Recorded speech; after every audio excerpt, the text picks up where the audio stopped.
تیرا اے رب کعبہ ہے، سنیں تیرا اے رب کعبہ ہے،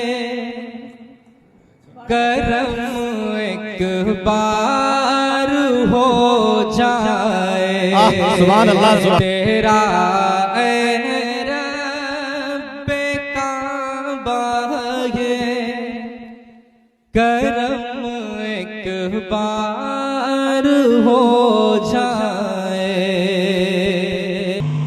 الحمد لله رب العالمين والصلاة والسلام على سيد المرسلين وعلى آله وأصحابه أجمعين۔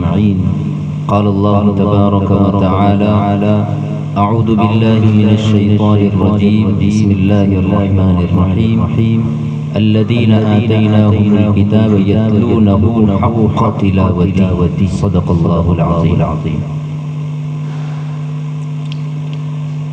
حضرت علماء کرام، مہمانان عظام اور عزیز طلبہ، بہت ہی بابرکت اور پرکیف تلاوت و سماعت کر رہے تھے۔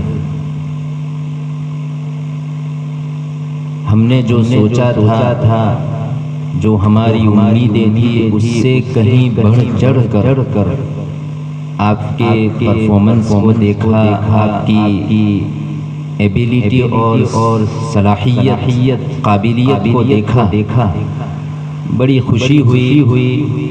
الحمدللہ، اگر اسی طریقے سے اساتذہ کرام اور طلبہ عزیز اور انتظامیہ کا تعاون شامل حال رہا تو مستقبل میں انشاءاللہ اسی ادارے سے قرہ حضرات کی بڑی ٹیم اور ایک بڑی کھیپ تیار ہو کر مساجد اور مدارس کی ضرورتوں کو پورا کر سکتی ہیں انشاءاللہ۔ بڑی خوشی ہوئی۔ ہم نے ہمارے ساتھی قاری شہباز صاحب کو ابھی راستے میں کہا، آپ لوگوں نے بہت محنت کی ہے۔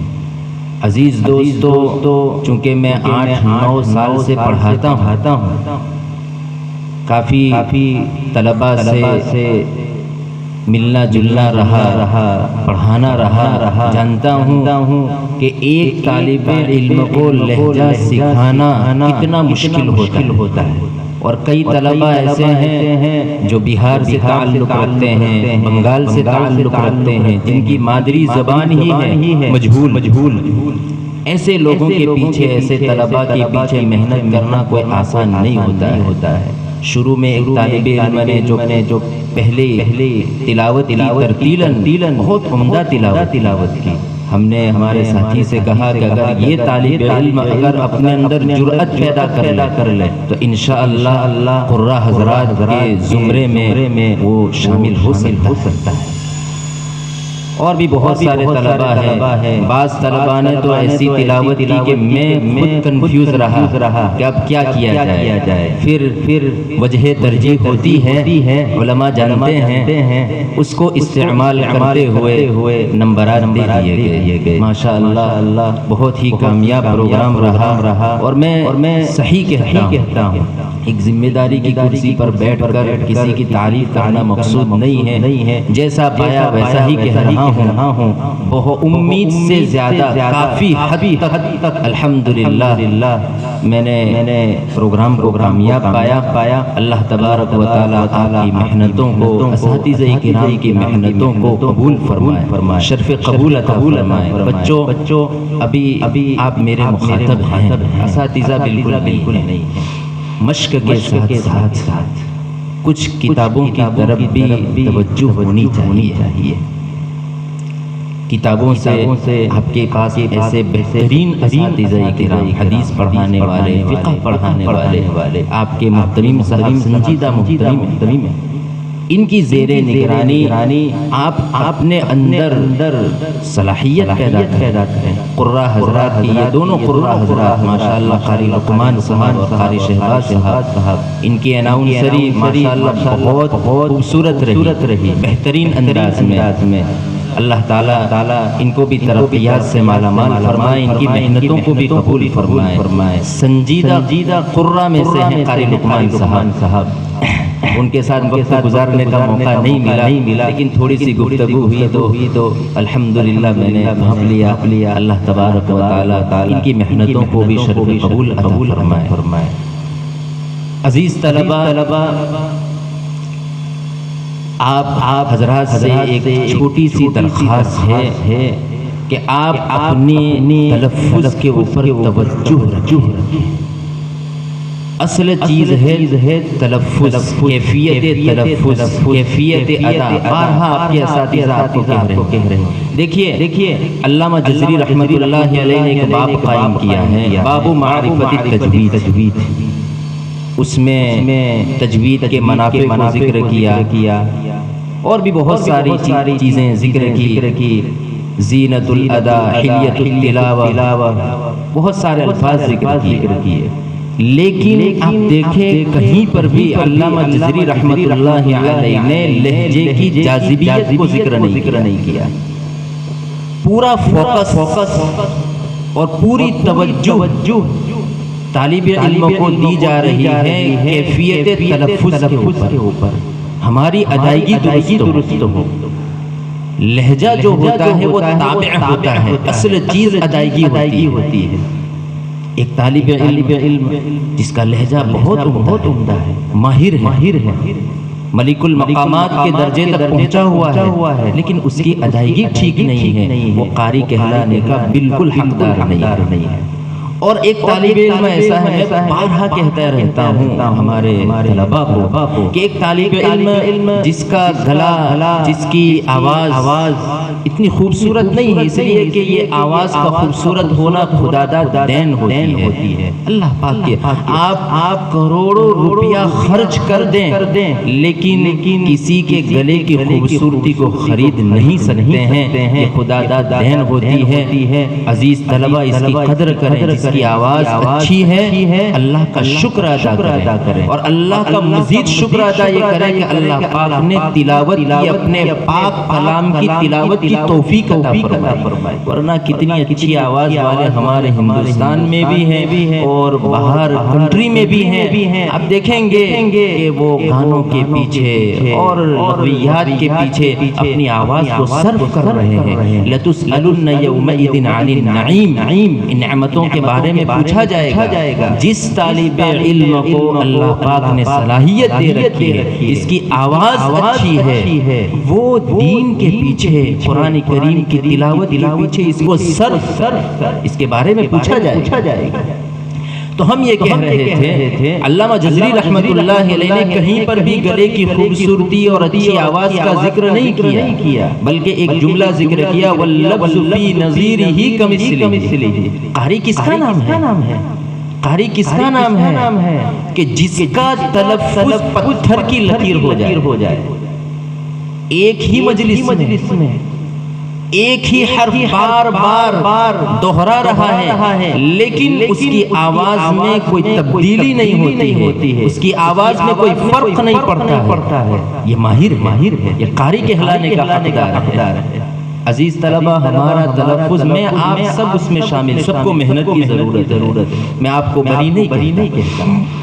ہمارا تلفظ پانی کی جو سطح ہوتی ہے اس لیول کا ہے، جہاں چاہے جیسا چاہے ویسا بہ جاتا ہے. حالانکہ ہماری ادائیگی اور ہمارا تلفظ پتھر کی لکیر ہونا چاہیے. آپ دیکھتے ہوں گے آپ کے گاؤں میں، آپ کی بستی میں جو اولڈ بلڈنگز ہیں اور پرانی بلڈنگیں ہیں، وہاں پر کچھ کتبے، کچھ تحریر لکھی گئی ہے، اس کو قرید کر کے لکھا گیا ہے.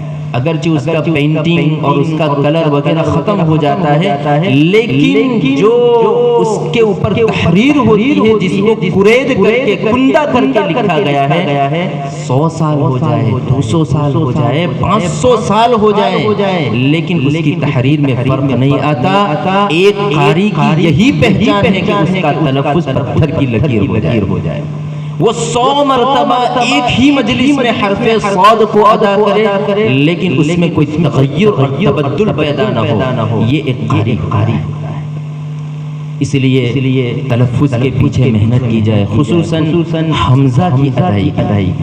ہم کہتے رہتے ہیں عزیز طلباء سے، حمزہ اور ہا، دیکھیے کبھی کبھار ہمارا طالب علم مد تو کر لیتا ہے، مد متصل بھی کرتا ہے، مد منفصل بھی کرتا ہے، لیکن آپ کے اساتذہ نے آپ کو بتایا ہوگا، وَذَكِّرْ فَإِنَّ الذِّكْرَىٰ تَنفَعُ الْمُؤْمِنِينَ کے ماتحت میں یہ کہہ دیتا ہوں کہ مد کرنے کا ایک سبب لفظی ہے، ایک سبب معنوی ہے۔ مد کیوں کیا ہے؟ اس کا ایک معنوی سبب بھی ہے، اس کا ایک لفظی سبب بھی ہے کہ حرف مد کے بعد ایک تو حرف مد ضعیف ہے، اس کے بعد حمزہ آ رہا ہے، حمزہ میں سختی ہے، صفت شدت اس میں موجود ہے، اجیدو قدم بکت یا اجیدو کا قطبتا، آپ جانتے ہیں صفت شدت کے ساتھ متصف ہے حمزہ میں سختی ہے۔ اب ہمارا طالب علم پڑھتا ہے، مد تو کر لیتا ہے، لیکن جس سبب کی بنیاد پر اس نے مد کیا ہے وہ سبب حاصل نہیں ہوتا، وہ حمزہ کو بالکل ایسے ہی ادا کر دیتا ہے۔ وَمَا أُنزِلَ، حالانکہ ہونا وَمَا أُنزِلَ، حمزہ میں سختی ہے، اس لیے قرآن سبعہ میں بعض حضرات یہاں سکتہ بھی ہے۔ سکتہ کیوں رکھا گیا؟ قد افلح، حمزہ میں سختی ہے، تو اس سختی کو ادا کرنے کے لیے یہ مد کیا تاکہ مد کرنے کے بعد جو حرف مد ہے اس کی بھی حفاظت ہو جائے، اور اس کے بعد جو حمزہ آ رہا ہے وہ اپنی صفت کے ساتھ ادا ہو۔ بسا اوقات طالب علم حمزہ کو ہا سمجھتے ہوئے ادا کر لیتا ہے، ہا اور حمزہ دونوں میں مخارج کے اعتبار سے بھی فرق ہے اور صفت کے اعتبار سے بھی فرق ہے، تو اس کی طرف توجہ دی جائے۔ تلفظ ہمارا بالکل درست ہونا چاہیے، اس کے ساتھ زیادہ وقت نہیں ہے۔ ایک بات آپ کو کہتے ہیں کہ کتابوں کی طرف بھی آئیے۔ دیکھیے لوگوں میں یہ بات مشہور ہے اور بعض لوگ ذرہ برابر ہچکچاہٹ محسوس نہیں کرتے اور دھڑلے سے یہ کہہ دیتے ہیں کہ فن تجوید میں رکھا کیا ہے؟ زیادہ سے زیادہ نون ساکن کے قواعد، میم ساکن کے قواعد، جو اصل کتابوں کی طرف جن کی مراجعت نہیں ہوتی ہے وہ بالکل آزاد زبان میں یہ کہہ دیتے ہیں فن تجوید میں کیا ہے؟ نون ساکن، میم ساکن، اور زیادہ سے زیادہ مد کا بیان، وقف کا بیان، اور کیا ہے؟ عزیز دوستو ایسا نہیں ہے۔ آپ دیکھیے اس فن کی باریکی کو دیکھیں، آپ کے پاس دونوں قرہ حضرات نوجوان ہیں جن کا مطالعہ اور جن کی وسعت نظری بالغ نظری سے مسائل کو انہوں نے سمجھا ہے۔ آپ ان کے پاس سمجھیے کہ فن تجوید و قرات کیا چیز ہے۔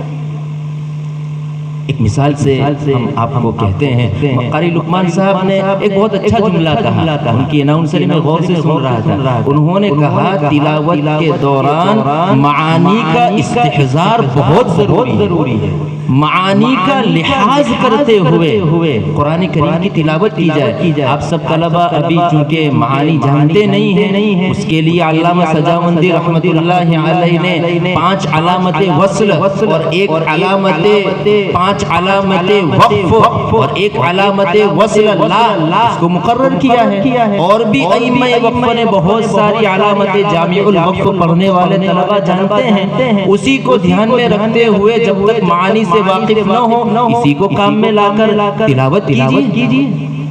معانی کا بڑا دخل ہے تلاوت کے دوران۔ دیکھیے ایک مثال دیتے ہیں، پھر بات ختم کر دیتے ہیں، کافی وقت سے آپ بیٹھے ہوئے ہیں۔ قرآن کریم میں اللہ پاک نے سورہ یوسف میں فرمایا قالوا یا ابانا ما لک لا تأمنا علی یوسف، لا تأمنا۔ قاری یہاں پر آپ کے اساتذہ نے آپ کو بتلایا ہوگا کہ امام عاصم رحمت اللہ علیہ سے امام حفص رحمت اللہ علیہ راوی ہیں اور شاطبیہ کے طریق میں پڑھتے ہیں. تو یہاں پر دو وجہ ہیں. کون سی دو وجہ ہیں؟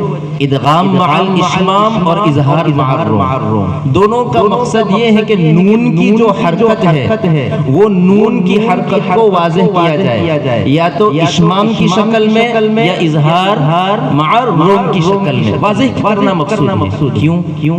سوال پیدا ہوتا ہے کہ بھائی کوئی ایسے پڑھ لے گا لا تأمننا تو کیا درست نہیں ہوگا؟ نہیں، اشمام ضروری ہے یہاں پر. امام حفص رحمت اللہ علیہ کی روایت کے مطابق. کیوں؟ یہ جو لا آیا ہوا ہے ہمارے نحو پڑھنے والے صرف پڑھنے والے طلبہ جانتے ہیں کہ ایک لا ہوتا ہے وہ لائے نہیں ہوتا ہے، اور ایک لا ہوتا ہے وہ لائے نفی ہوتا ہے. اب یہ لائے نہیں اور لائے نفی دونوں میں فرق کرنے کے لیے یہاں پر ادغام مع الاشمام یا اظہار مع الروم کرنا پڑے گا، ورنہ اگر بغیر اظہار مع الروم کے اور ادغام میں مع الاشمام کے پڑھ لیا لا تأمننا تو اس میں شبہ ہوگا کہ یہ لائے نہیں ہے. اصل یہاں لائے نفی ہے. اب ترجمے پر غور کریں.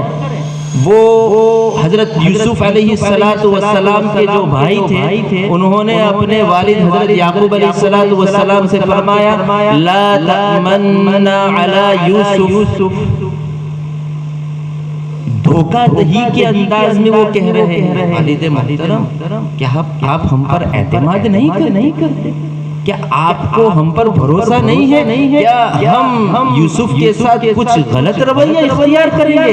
وَإِنَّا لَهُ لَنَاصِحُونَ، ہم تو اس کے خیر خواہ ہیں. آپ کیوں ہمیں ایسا سمجھ رہے ہیں؟ آپ ہم پر کیوں بھروسہ نہیں کر رہے ہیں؟ ہم پر ٹرسٹ کیوں نہیں کر رہے ہیں؟ یہ مطلب کب ہوگا؟ یہاں پر مفسرین کی پوری کھیپ جمع ہے. اگر کچھ غلطی ہو تو ضرور نشاندہی فرمائیں. یہ معنی کب واضح ہوگا؟ جب لائے نفی کو مانا جائے. اگر لائے نہیں کو مانا جائے تو پھر دھوکہ دہی کے انداز میں یہ جو کہہ رہے ہیں برادران یوسف اس معنی کی وضاحت نہیں ہوگی. کیوں؟ اس لیے کہ لا تأمننا علی یوسف، آپ ہم پر بالکل اطمینان نہ رکھیں. لا یفعل، وہ نہیں کرتا ہے یا نہیں کرے گا. لا تفعل، تو مت کر. دونوں میں فرق ہے کہ نہیں؟ لا تأمننا، آپ ہم پر بھروسہ نہ کریں، ہم پہلے سے ہی ایسے ہیں. حالانکہ یہ معنی یہاں نہیں ہے. دیکھو ہمارے اللہ تبارک و تعالی نے حضرات صحابہ اکرام کو کیسی فہم عطا فرمائی. ارباب فہم نے کیا لکھا ہے اس کے اوپر؟ یہاں پر اظہار مع الروم کیا جائے گا یا ادغام مع الاشمام کیا جائے گا. کسی بھی طریقے سے نون کے ضمہ کی حرکت کو واضح کیا جائے گا تو یہ دھوکہ دہی کے معنی کی ترجمانی ہو جائے گی، ورنہ نہیں ہوگی. اسی لیے امام عاصم رحمت اللہ علیہ سے امام حفص رحمت اللہ علیہ کے یہاں لا تأمننا میں اظہار مع الروم اور ادغام مع الاشمام ثابت. یہ ہے فن تجوید. کلمہ رعا، ایک بات کہہ دوں، ایک ہی بات ختم کر دیتے ہیں.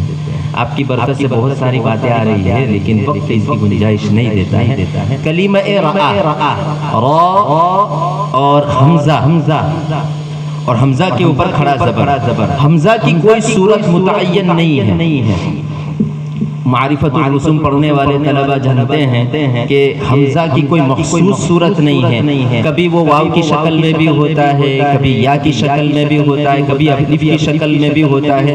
معرفت الرسوم میں دوسری فصل جہاں سے شروع ہو رہی ہے وہاں یہ مسئلہ ہے. اور کبھی حذف بھی ہوتا ہے، اور جہاں حذف ہوتا ہے وہاں عین کا سیرہ لکھ دیتے ہیں. اس پر سوال قائم ہوتا ہے کہ بھائی حمزہ کو عین کے سیرے کے ساتھ کیوں لکھا گیا؟ آپ اس کی تحقیق کر لینا، میں آپ پر چھوڑ رہا ہوں. وہ جواب میں نہیں دیتا. خیر تو کلمہ رعا 33 جگہ قرآن کریم میں استعمال ہوا ہے.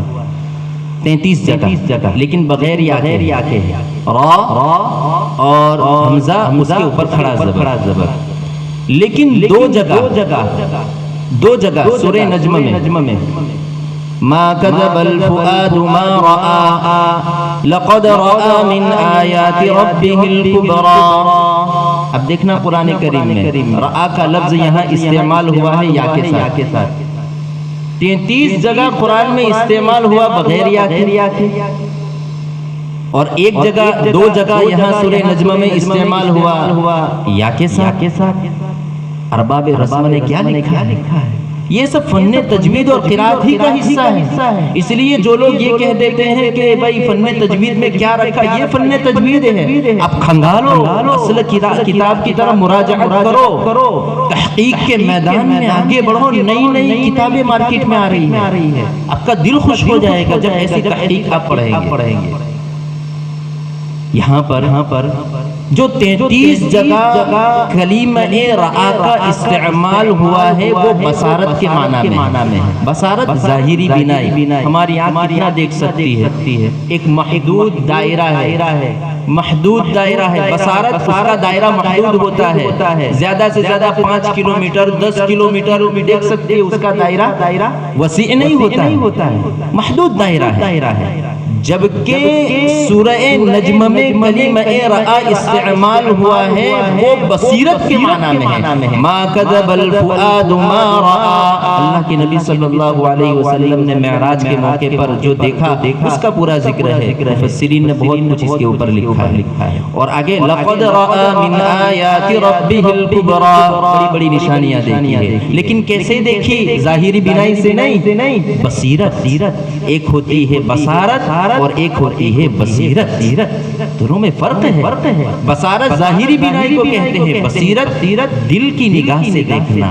دل کی نگاہ سے دیکھنا. دیکھیے ارباب فن اور حضرات صحابہ اکرام کے علوم کی گہرائی کو دیکھیں. حضرت عبداللہ بن مسعود رضی اللہ تعالیٰ عنہ نے جو صحابہ اکرام کی صفات ذکر فرمائی ہیں، اکثرہم تکلفا واعمقہم علما، پوری لمبی عبارت ہے کہ صحابہ اکرام علوم میں بڑے گہرے تھے. واعمقہم علما، علم کے اعتبار سے بڑے عمیق تھے. صحابہ اکرام کی نگاہ کہاں تک دوڑی ہوگی؟ انہوں نے ان دو مقامات پر مصحف عثمانی جو تیار ہوا، آپ جانتے ہیں دور صدیقی میں قرآن کریم جمع ہوا، دور عثمانی میں جامع القرآن کا جن کو خطاب ملا حضرت عثمان غنی رضی اللہ تعالی عنہ. پوری صحابہ اکرام کی پوری ٹیم بنائی گئی اور پھر قرآن مجید کو لکھوایا گیا، مصحف تیار کیے گئے. خیر یہ مسئلہ الگ ہے.